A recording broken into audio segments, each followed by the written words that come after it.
You don't need more motivation. You need fewer excuses, because the truth is the days you feel strong don't matter. Anyone can train when energy is high, when sleep was good, when life feels easy, but that version of you, that's not the one who survives pressure. The real test shows up when your body is heavy, your mind is loud, and quitting feels logical, when every cell in you is asking for comfort, when rest feels deserved. That's the moment that separates people who talk about discipline from people who become it. Training while tired isn't about the workout. It's about teaching your nervous system that discomfort is not a threat, that fatigue is not a stop sign, that your mind does not get the final vote.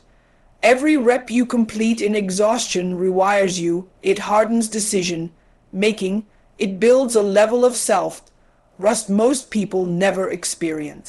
Because when life hits you without warning, deadlines, loss, pressure, chaos, the person who trained only when it felt good collapses. But the one who trained tired, that person already knows how to move forward when everything inside says stop training. That only happens when conditions are perfect, creates an illusion of strength.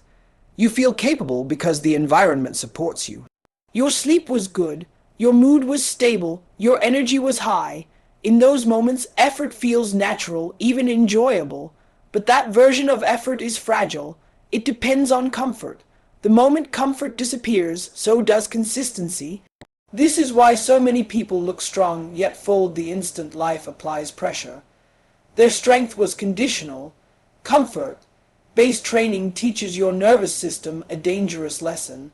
That action is optional. That effort requires the right feeling. Over time, your mind begins to associate movement with reward rather than responsibility. You don't realize it's happening because progress still shows up on the surface. Muscles grow, endurance improves, but underneath the foundation is weak. The mind has never been trained to operate without permission from emotion. When discomfort enters, fatigue, stress, chaos, the system collapses. The body may still be capable, but the mind hesitates. It starts negotiating. It looks for reasons to delay. It waits for energy to return. This hesitation is not a character flaw. It's a trained response. You rehearsed it every time you skipped a session because you didn't feel right. Fragile strength avoids resistance outside the gym too. When work becomes demanding, focus disappears. When relationships strain, patience vanishes. When pressure rises, discipline dissolves. This happens because the mind was never exposed to controlled hardship. It was protected, sheltered, rewarded too early. Training in discomfort does the opposite. It removes the safety net. When you show up tired and move anyway, the mind experiences contradiction. It expects failure, yet action continues. This creates adaptation at a deeper level. The nervous system learns that discomfort does not equal danger. Fatigue stops being a threat signal and becomes background noise. This is where real strength begins to form. Not visible strength, internal strength. The kind that doesn't rely on mood, hype, or external motivation. Each uncomfortable session reinforces a simple rule. Action comes first, feelings follow. Over time, this rule becomes automatic. Comfort training asks, how do I feel today? Discomfort training asks, what needs to be done? That shift changes everything. Decision-making becomes faster. Excuses lose their persuasive power. You stop waiting for the perfect window and start moving in imperfect conditions. That capability transfers instantly into life. When deadlines stack up, you don't freeze. When stress hits, you don't shut down. You've already practiced functioning while uncomfortable. Fragile strength needs constant reassurance. It needs music, caffeine, motivation, validation. Real strength needs none of it. It operates quietly. It shows up whether conditions cooperate or not. This is why people who train only in comfort are shocked when they break. They believed strength was built through intensity alone. But intensity without adversity is incomplete. Resistance is what reveals the truth, and only those who intentionally step into discomfort develop strength that doesn't shatter when life stops being kind, when fatigue sets in. It exposes the truth about who is really in control. Everyone can perform when conditions are ideal, but very few can act when their body screams to stop and their mind floods with justifications. Fatigue forces you to confront your own decision making. It separates those who rely on feelings from those who rely on willpower. In those moments, excuses sound logical, rest feels deserved, and quitting feels rational. This is the testing ground where character is revealed and mental resilience is either built or broken. Most people don't realize that fatigue isn't just a physical signal, it's a psychological one. Your mind uses tiredness as a defense mechanism, a reason to avoid hardship. It triggers narratives: I've worked enough today, I need a break, or I'll do it tomorrow. These messages feel intelligent because your brain is wired to protect you. But if you consistently obey them, you train yourself to let comfort dictate action. That's why high energy alone doesn't make someone disciplined. True control is not when everything feels manageable. It's when everything feels impossible, yet action is still taken. The person who trains in exhaustion rewires this dynamic. Every rep completed despite soreness, every mile run when lungs are burning, every movement performed when the body resists. These are votes cast for mental mastery. Fatigue becomes a familiar opponent rather than a tyrant. Your nervous system starts to expect hardship and no longer interprets it as a signal to stop. Your mind learns that the decision to continue rests with you, not with the fleeting sensations of discomfort or the whims of motivation. When you consistently act while fatigued, you build an internal framework of reliability. You start to trust your own ability to push past limits without external props like hype, music, or ideal conditions. Your actions become decoupled from feelings. Energy levels no longer dictate output. Resolve does. You develop a muscle of the mind that functions independently of temporary states, a capacity that is invisible to others but tangible in moments of pressure. Fatigue also accelerates self-awareness. When every system in your body is fighting you, you observe how quickly excuses arise and how persuasive they sound. This awareness allows you to intercept those patterns before they dictate behavior. You begin to recognize that the voice telling you to quit is not truth. It's a conditioned response shaped by every past choice to take the easy route. By repeatedly acting in defiance of it, you reclaim authority over your own behavior. This mastery extends beyond the gym. Life doesn't wait for comfort or high energy. Deadlines, responsibilities, emotional challenges, and unforeseen stress arrive whether you feel ready or not. The individual trained to act while fatigue meets these challenges without hesitation. They move through obstacles not because the conditions are favorable, but because their inner authority has been tested and proven reliable. Acting in fatigue teaches you that control is not about feeling strong. It's about making the choice to move anyway every single time until resilience becomes an unshakable habit. Pushing through controlled discomfort rewires the nervous system in ways that go far beyond physical conditioning. When you train only in ideal circumstances, your body learns to respond to favorable conditions. The nervous system interprets effort as optional, only engaged when it feels safe and manageable. But when you intentionally act while tired, sore, or mentally drained, you force your nervous system to adapt. Fatigue, pain, and resistance stop being threats and start becoming signals that can be managed, mastered, and even leveraged. Every session under strain teaches your brain that discomfort is not a stop sign. It's a cue to focus, endure, and continue.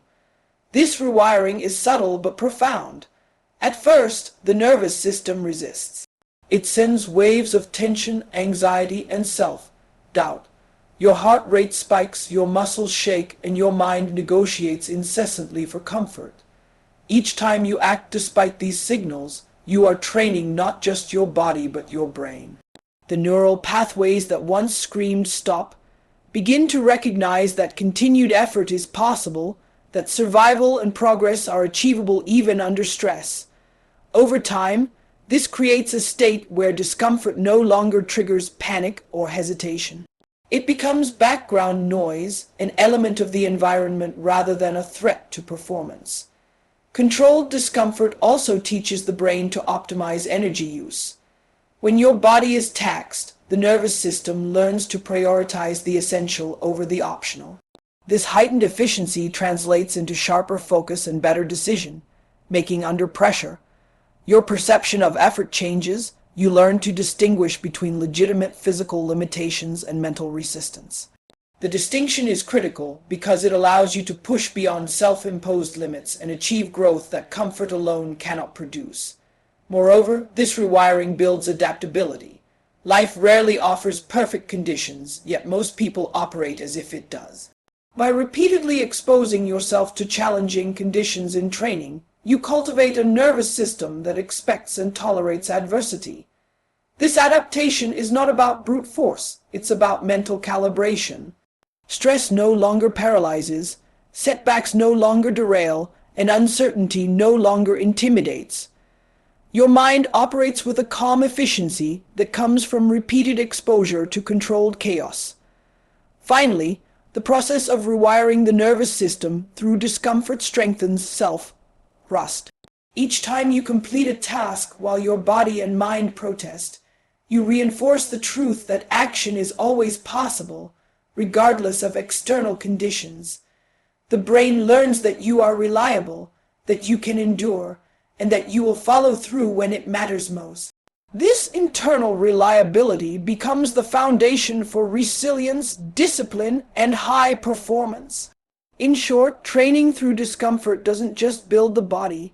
It builds a mind that interprets challenge as opportunity and fatigue as a manageable obstacle rather than a barrier every time you push through exhaustion. You are not just strengthening muscles. You are building an unshakable form of self-trust. Most people rely on ideal conditions to validate their effort: perfect sleep, high energy, or external motivation. When those conditions vanish, their actions vanish with them. Self-trust is built in the exact opposite way. It is forged when every system in your body screams for rest, when your mind invents endless excuses, and when the world feels heavy and unforgiving. By continuing despite fatigue, you prove to yourself that action does not require comfort, that execution is not dependent on mood, and that your reliability is internal rather than conditional. This process reshapes your identity. Each time you resist quitting, the neural pathways responsible for decision-making and self-control are strengthened. Your brain begins to internalize a fundamental truth: you can endure more than you think. This internalization creates a feedback loop. Action in the face of discomfort reinforces trust, and trust fuels further action. Over time, this becomes automatic. You no longer ask whether you feel like doing something. You act because your track record of following through has convinced your mind that your capability is unquestionable. Self-trust built in exhaustion extends far beyond the gym. In high-pressure environments, you no longer rely on external signals to guide behavior. Deadlines, criticism, or unexpected challenges become manageable because you have repeatedly proven to yourself that you can act when conditions are unfavorable. Your confidence is not fragile or contingent. It is born from repeated experiences of defying resistance and completing what you set out to do, even when it hurts. This internal reliability also creates mental clarity. The voice of doubt that arises under stress loses authority. You no longer negotiate with every uncomfortable sensation because experience has shown that action is always possible. The nervous system adapts to expect difficulty, and your mind interprets challenge as an opportunity to reinforce competence rather than as a threat. Each session of intentional discomfort reinforces the understanding that you are capable, consistent, and dependable, forming the backbone of discipline that others rarely attain. Ultimately, self-trust is the foundation of lasting performance. Strength, speed, and endurance are measurable, but the ability to depend on yourself under pressure is rare and invaluable. By training tired, by moving when your body protests, and by consistently choosing effort over ease, You cultivate an internal authority that persists regardless of circumstance. This internal authority becomes the engine that drives every success, every breakthrough, and every moment where the choice to continue matters more than any external reward. Life does not wait for your energy to be high or conditions to be perfect. Challenges arrive without warning, deadlines pile up, stress hits hard, and chaos becomes unavoidable. Most people fail because they wait for ideal circumstances. They postpone action until they feel ready, until motivation shows up, or until the body feels strong. But the person who trains while tired has already practiced operating under imperfect conditions. They have internalized a simple, unshakable principle. Execution does not require optimal energy, it requires commitment. Fatigue, discomfort, and resistance no longer dictate behavior.